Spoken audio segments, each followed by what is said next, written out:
अस्सलाम वालेकुम जी, सब ਦਾ ਵਾਮ ਵੈਲਕਮ ਮੇਰੇ ਚੈਨਲ ਤੇ।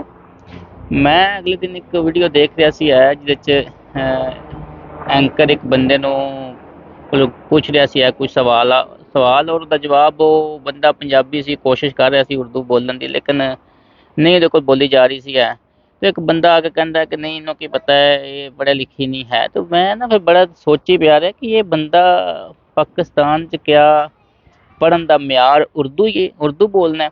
ਅਗਰ ਅੱਜ ਇਸ ਚੀਜ਼ ਨੂੰ ਵੀ ਸਹੀ ਸਮਝ ਲਿਆ ਜਾਏ ਤੇ ਕਿਆ ਸਾਡੇ ਲੋਕਾਂ ਨੂੰ ਵਾਕਿਆ ਹੀ ਉਰਦੂ ਆਉਂਦੀ ਹੈ, ਨਹੀਂ ਆਉਂਦੀ ਹੈ।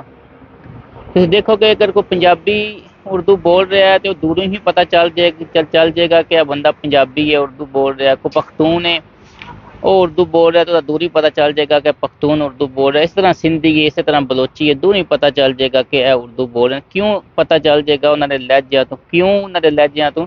ਕਿ ਜ਼ਾਹਰੀ ਗੱਲ ਹੈ ਕਿ ਅਸੀਂ ਉਰਦੂ ਸਾਡੀ ਡੇਲੀ ਰੂਟੀਨ ਦੀ ਜ਼ੁਬਾਨ ਨਹੀਂ ਹੈ। ਹਰ ਬੰਦਾ ਆਪਣੀ ਜ਼ੁਬਾਨ 'ਚ ਗੱਲ ਕਰਦਾ। ਜਦੋਂ ਵੀ ਕੋਈ ਬੰਦਾ ਆਪਣੀ ਜ਼ੁਬਾਨ 'ਚ ਗੱਲ ਕਰਦਾ, ਉਹ ਸਪੈਸ਼ਲ ਕਿਸੇ ਨਾਲ ਗੱਲ ਕਰਨ ਵਾਸਤੇ ਕੋਈ ਦੂਜੀ ਜ਼ੁਬਾਨ ਬੋਲਦਾ ਤਾਂ ਉਹਦਾ ਲਹਿਜਾ ਉਸ ਲੈਵਲ ਦਾ ਨਹੀਂ ਬਣਦਾ ਹੈ ਕਿ ਉਹ ਉਸ ਨਾਲ ਗੱਲ ਕਰ ਸਕੇ। ਹੁਣ ਇਹਦੇ 'ਚ ਸੋਚਣ ਦੀ ਬਾਤ ਐਸੀ ਹੈ ਕਿ ਅਗਰ ਇਸ ਚੀਜ਼ ਨੂੰ ਵੀ ਹਟ ਕੇ ਸਾਰੀਆਂ ਚੀਜ਼ਾਂ ਤੋਂ ਸੋਚਿਆ ਜਾਏ ਤੇ ਕਿਆ ਅਸੀਂ ਵਾਕਿਆ ਹੀ ਪਾਕਿਸਤਾਨ 'ਚ ਉਰਦੂ ਬੋਲਦੇ ਹਾਂ ਜਾਂ ਕਾਮਯਾਬੀ ਦਾ ਮਿਆਰ ਉਰਦੂ ਹੀ ਹੈ ਜਾਂ ਇਸ ਤੋਂ ਅੱਗੇ ਵੀ ਚਲੇ ਜਾਈਏ। ਤੇ ਫਿਰ ਜਦੋਂ ਥੋੜ੍ਹੀ ਤਹਿਕੀਕ ਕੀਤੀ, ਥੋੜ੍ਹਾ ਸਰਚ ਮਾਰਿਆ ਤੇ ਪਤਾ ਲੱਗਿਆ ਕਿ ਜੀ ਉਰਦੂ ਤੇ ਸ਼ਾਇਦ ਲੋਕ ਇਸ ਗੱਲ ਇਨਫੋਰਸ ਕਰਦੇ ਨੇ ਕਿ ਉਰਦੂ ਸਾਡੀ ਕੌਮੀ ਜ਼ੁਬਾਨ ਹੈ। ਤੇ ਥੋੜ੍ਹਾ ਜਿਹਾ ਅੱਗੇ ਚੱਲੇ ਤੇ ਮਜ਼ੀਦ ਸਰਚ ਸਾਹਮਣੇ ਆਇਆ ਕਿ ਉਰਦੂ ਸਿਰਫ ਕੌਮੀ ਹੀ ਜ਼ੁਬਾਨ ਹੈ। ਇੰਗਲਿਸ਼ ਜਿਹੜੀ ਹੈ ਸਾਡੀ ਸਰਕਾਰੀ ਜ਼ੁਬਾਨ ਹੈ, ਓਫੀਸ਼ੀਅਲ ਲੈਂਗੁਏਜ ਸਾਡੀ ਇੰਗਲਿਸ਼ ਹੈ। ਫਿਰ ਮੈਂ ਸੋਚੀ ਪੈ ਗਿਆ ਕਿ ਇਹ ਕੀ ਚੱਕਰ ਹੈ।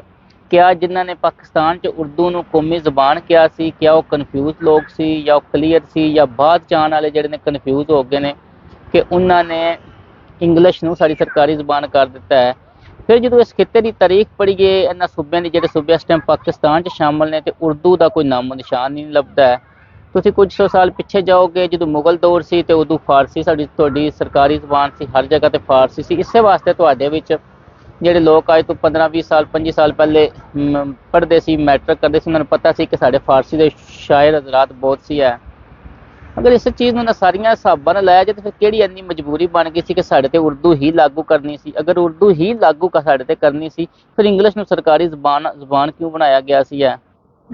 ਜੇ ਇੰਗਲਿਸ਼ ਨੂੰ ਸਰਕਾਰੀ ਜ਼ੁਬਾਨ ਬਣਾਉਣਾ ਸੀ ਤਾਂ ਉਹਨੂੰ ਕੌਮੀ ਵੀ ਬਣਾ ਦੇਣਾ ਸੀ। ਹੁਣ ਤੁਸੀਂ ਦੇਖੋ ਤੁਹਾਡੀ ਸਾਰੀ ਬਿਊਰੋਕ੍ਰੇਸੀ ਦੀ ਜ਼ੁਬਾਨ ਇੰਗਲਿਸ਼ ਹੈ। ਤੁਸੀਂ ਪਾਰਲੀਮੈਂਟ ਚਲੇ ਜਾਓ, ਆਰਮੀ ਪੁਲਿਸ ਚਲੇ ਜਾਓ, ਜਿੱਥੇ ਜਾਓ ਮੈਜੋਰਟੀ ਤੁਹਾਡੀ ਸਾਰੇ ਅਦਾਲਤਾਂ 'ਚ ਤੁਹਾਡਾ ਸਾਰਾ ਕੇਸਿਸ ਜਿਹੜੇ ਨੇ ਇੰਗਲਿਸ਼ ਕੋਟਾ ਪਾਉਂਦੇ ਨੇ, ਲਿਖੇ ਜਾਂਦੇ ਨੇ। ਬਹਿਸਾਂ ਤੁਸੀਂ ਜਿਹਦੇ 'ਚ ਮਰਜ਼ੀ ਕਰ ਲਓ ਹੈ।